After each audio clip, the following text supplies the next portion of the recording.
स्वागत है आप सभी का एक और वीडियो में। दोस्तों, एक व्यक्ति ने मुझसे पूछा कि आप एंटीनेटलिज्म की बात करते हो। मान लो आपकी बात इस दुनिया के हर व्यक्ति ने मान ली, हर व्यक्ति ने बच्चा पैदा करना बंद कर दिया, तो लगभग 100 साल या 150-200 साल के बाद में इस धरती पर मनुष्य का जो अस्तित्व है वो ख़त्म हो जाएगा। तो ये तो इंसानियत के लिए ख़तरा है, मनुष्यता के लिए ख़तरा है। तो उनकी बात सही भी थी कि भाई मान लो यदि हर व्यक्ति इस चीज़ को मानने लग जाए, एंटीनेटलिज्म को मानने लग जाए, तो इंसानियत तो इस धरती पर से बिल्कुल ख़त्म हो जाएगी, विलुप्त हो जाएगा इंसान इस धरती पे से। लेकिन क्या ये चीज़ सच में हो सकता है, प्रैक्टिकल हो सकता है इस चीज़? क्योंकि कोई भी क्या होता है साथियों कि कोई भी बात पूरा समाज नहीं मानता, पूरी दुनिया उस बात को नहीं मानती, चाहे वो बात कितनी अच्छी हो या चाहे कितना ही उसके पीछे तर्क हो, उसको पूरी दुनिया नहीं मानेगी। तो हमारी जो बात है वो बहुत ही कम लोग मानेंगे, 1% से भी कम लोग। हमारी जो बात है बहुत कम लोग मानेंगे, और जो लोग मानेंगे वो सुखी रहेंगे, जो नहीं मानेंगे वो उनकी मर्जी है भाई। तो आप इस चीज़ की चिंता मत करिए भाई कि अगर आप बच्चे पैदा नहीं करते हैं तो इस धरती पे से जो मनुष्यता का अस्तित्व है वो ख़त्म हो जाएगा, मनुष्य इस धरती पे से ख़त्म हो जाएगा। और अगर मान लो ख़त्म हो भी जाता है तो क्या फ़र्क पड़ता है भाई? ज़रा सोच करके देखो, क्या फ़र्क पड़ता है? ये ब्रह्मांड कितना बड़ा है। इस ब्रह्मांड के अंदर एक गैलेक्सी है हमारी छोटी सी, उस गैलेक्सी के अंदर एक धरती है हमारा पृथ्वी, और उस पृथ्वी पे बहुत सारे देश है, उस देश के अंदर कई सारे राज्य हैं, कई सारे ज़िले हैं, उसके बाद में कई सारे प्रखंड वगैरह हैं, उसके बाद में हमारा छोटा सा एक शहर है, और उस छोटे से शहर में हमारा छोटा सा घर है, और हम एक छोटे से इंसान। तो हमारा अगर जो ये पूरा ब्रह्मांड जो है, जिसका कोई ज्ञान नहीं कि ब्रह्मांड कितना बड़ा है, अनंत है ये ब्रह्मांड, उस अनंत के अंदर हम बहुत ही धूल के कण से भी बहुत छोटे हैं।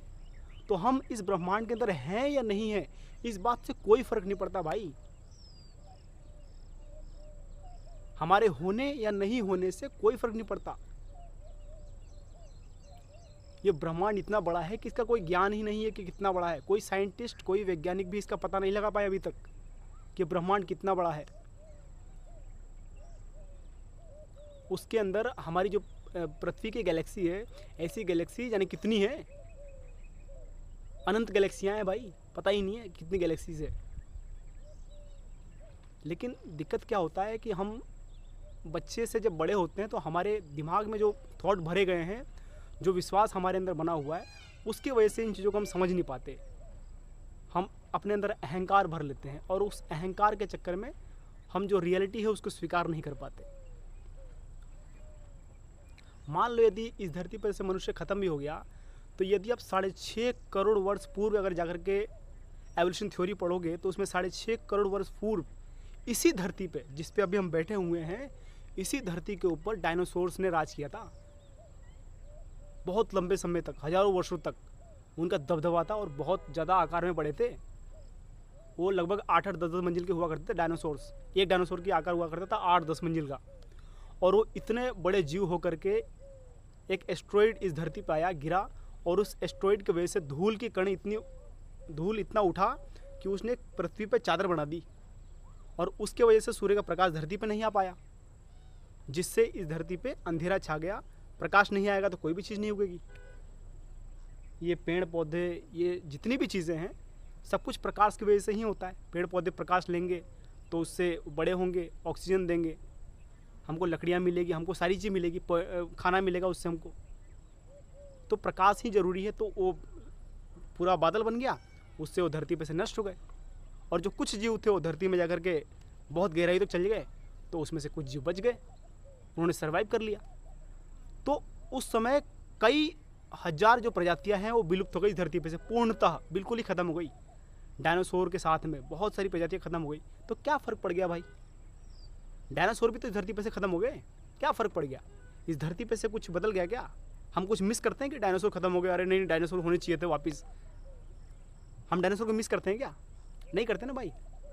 तो वैसे ही इंसान है, इंसान के होने या नहीं होने से इस धरती पे कोई फ़र्क नहीं पड़ता। बस इंसान दिक्कत क्या कर रहा है कि इस धरती पे वो अपने स्वार्थ के लिए, जिसको आविष्कार कहता है, सो कॉल्ड विकास कहता है, सो कॉल्ड डेवलपमेंट कहता है, वो सारी बातें ठीक है, लेकिन उसके चक्कर में तुम नुकसान कितना कर रहे हो भाई, ये तो देखो। इस धरती को आपने एक एक चीज़ जो है बिगाड़ दिया, इस धरती का पानी खराब कर दी, हवा खराब कर दी आपने, इस धरती के जितने भी जीव जंतु हैं उनके सारे घर उजाड़ दिया आपने, हर चीज़ उजाड़े जा रहे हो आप, ख़राब करे जा रहे हो आप, क्योंकि आपको एक बड़ा सा मकान चाहिए, आपको बहुत सारी चीज़ें चाहिए, आपकी जो आवश्यकताएं हैं वो बढ़ती जा रही है। लाइफ जो लाइफ है इंसान को लग्जरी होता जा रहा है, तो लग्जरी लाइफ बनाने के लिए आपको अधिक सुविधाएं चाहिए। अधिक सुविधाएं के लिए इस धरती को अधिक नुकसान पहुंचाना पड़ेगा, तब जाके आपकी लाइफ जो है अधिक सुखमय बनेगी। इस दुनिया के सामने जलवायु परिवर्तन एक बहुत बड़ा खतरा है भाई, बहुत बड़ा खतरा। यदि आज से 50 साल बाद, 60 साल बाद जो ये पूरा वातावरण है ना चेंज होने वाला है, ये टेम्परेचर 1 डिग्री बढ़ा बस अभी तो, जब 50 डिग्री बढ़ जाएगा, 55 डिग्री हो जाएगा, तो क्या आप सर्वाइव कर पाओगे इस धरती पे? बच पाओगे इस धरती पे आप? जो बड़े बड़े पूंजीपति हैं, अमीर लोग हैं, वो तो चल जाएंगे, वो तो मंगल ग्रह पे चल जाएंगे। आप क्या करोगे? इस धरती पे मात्र 1% से भी बहुत कम लोग हैं जो इस तरह के ट्रेजेडी से बच जाएंगे, क्योंकि उनके पास में पैसा है। और वही लोग इस धरती को बर्बाद कर रहे हैं, इस धरती को ख़राब कर रहे हैं।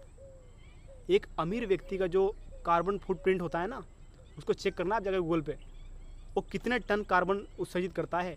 उसका एक प्लेन, एक प्राइवेट जेट एक बार में कितना टन कार्बन उत्सर्जित करता है व्यक्ति प्रति वर्ष। एक बार जाकर गूगल में लिस्ट देखो आप, और एक आम व्यक्ति कितना करता है।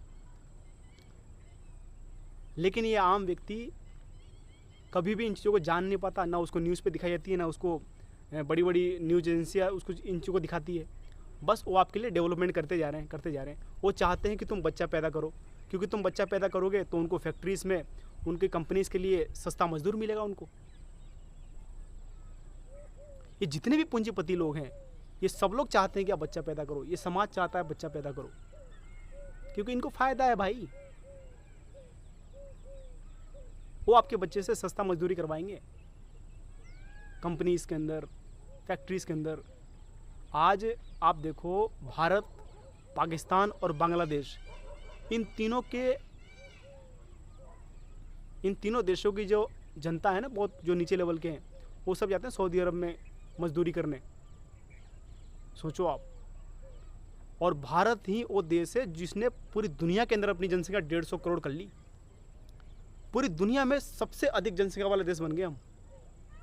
और हमारा लाइफस्टाइल देखो अब कैसा है, हमारी सुविधाएं देखो अब कैसा है, हमारा एयर देखो कैसा है, हमारे नदियां देखो कैसी है। वो तो पीछे जो आप नदी देख रहे हो, थोड़ी चंबल नदी है, इतनी पॉपुलेशन नहीं है इसके आसपास, इसलिए थोड़ी साफ दिख रही है आपको। दिल्ली की यमुना जाके देखो आप कैसी है, गंगा जाके देखो कैसी है। तो सारी ही नदियों को हमने ख़राब कर दिया, सारी ही नदियों को हमने दूषित कर दिया। क्यों? जनसंख्या बढ़ा बढ़ा के। हमको बच्चा पैदा करना है भाई। अब उस बच्चे को हमने वाले मजदूरी की ज़िंदगी दे दी कि बच्चा तो पल जाएगा, बच्चा तो बड़ा हो जाएगा। अरे मेरे भाई, यदि आपकी हैसियत नहीं है एक बच्चे को एक अच्छी ज़िंदगी देने की, अच्छा लाइफस्टाइल देने का, तो आपको क्या अधिकार है उस बच्चे को पैदा करने का यार? अच्छा प्रोटीन डाइट उसको नहीं दे पा रहे हो आप, अच्छी स्कूल में आप उसको पढ़ा नहीं पाए, अच्छी ज़िंदगी आप उसको दे नहीं पाए, अच्छा इन्वायरमेंट आप उसको दे नहीं पाए, विदेशी यात्राएं दे नहीं पाए आप उसको, जहाँ पे वो विदेश के कुछ कंट्रीज़ में जाके घूम सकता है। ऐसी चीज़ें आप दे नहीं पाए, साफ़ हवा आप दे नहीं पाएंगे, टेम्परेचर को आप कंट्रोल कर नहीं पाएंगे। क्लाइमेट चेंज तो होता रहेगा भाई, ये तो बदलेगा, रोक नहीं पाओगे आप इसको। तो जो आपके वश में हो वो तो आप करो। उस एक मासूम बच्चे को इस धरती पर ला करके इन सारी तकलीफ़ों पर आप क्यों झोंकना चाहते हो? इस दुनिया की तकलीफ़ों के अंदर उस मासूम बच्चों की क्या गलती है भाई? और जो ये समय है ना मेरे भाई, अभी तो आज हम एक बहुत अच्छे समय में जी रहे हैं, लेकिन आने वाला जो समय होगा ना, उसमें आपका बच्चा आपसे पूछेगा कि भाई यदि आपको सारी बातें पता थी कि क्लाइमेट चेंज होने वाला है, तकलीफ़ें होने वाली है, सारी दुख दर्द होने वाला है, तो आपने हमको पैदा क्यों किया?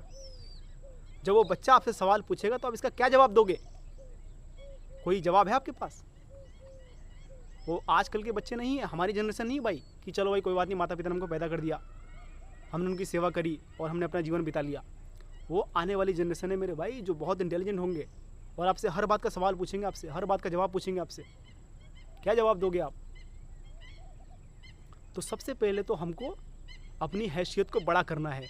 यदि हमारी हैसियत है एक अच्छी लेवल की है, जहाँ पे हम अपने बच्चे को दुनिया की कुछ अच्छी जो सुविधाएं हैं वो दे पाएँ, विदेशी ट्रिप दे पाएँ, विदेश यात्रा करवा पाएँ, एक अच्छे स्कूल में उसको पढ़ा पाएँ, और यदि हमारी हैसियत तो हम कुछ हद तक डिज़र्व करते हैं कि हम उस बच्चे को पैदा कर सकते हैं, लेकिन फिर भी हम जो उसका निश्चित दुख है उसको दूर नहीं कर पाएंगे। उसके जीवन में बुढ़ापा तो आएगा ही सही मेरे भाई, और बुढ़ापे का देख लो आप दुख कैसा होता है। तो आप बुढ़ापे के दुख को तो आप टाल नहीं सकते ना। मान लो दुनिया के सारे दुख टाल दिए आपने, तो बुढ़ापे का दुख थोड़ी टाल पाओगे।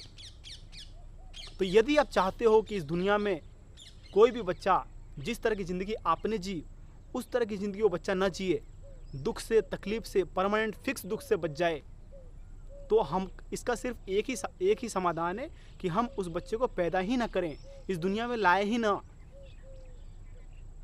हम क्यों लाना चाहते हैं इस दुनिया में एक बच्चे को? हम इस धरती पे अकेले ही आते हैं और हमको अकेला ही इस धरती पे से जाना है। तो हमको इस बीच के फासले के अंदर एक परिवार क्यों चाहिए? हालांकि एक मनुष्य जो है वो सामाजिक प्राणी है, तो समाज तो बहुत बड़ा है भाई। ये पूरा पृथ्वी, ये पूरी धरती, इसके सारे जीव जंतु, ये भी तो हमारा समाज है। इनके साथ भी तो हम रह सकते हैं। तो ये साथियों बहुत सोचने का विषय है, इसके बारे में सोचिए आप लोग, और मिलते हैं एक नए वीडियो में। तब तक के लिए जय हिंद, जय Bharat, and like share subscribe.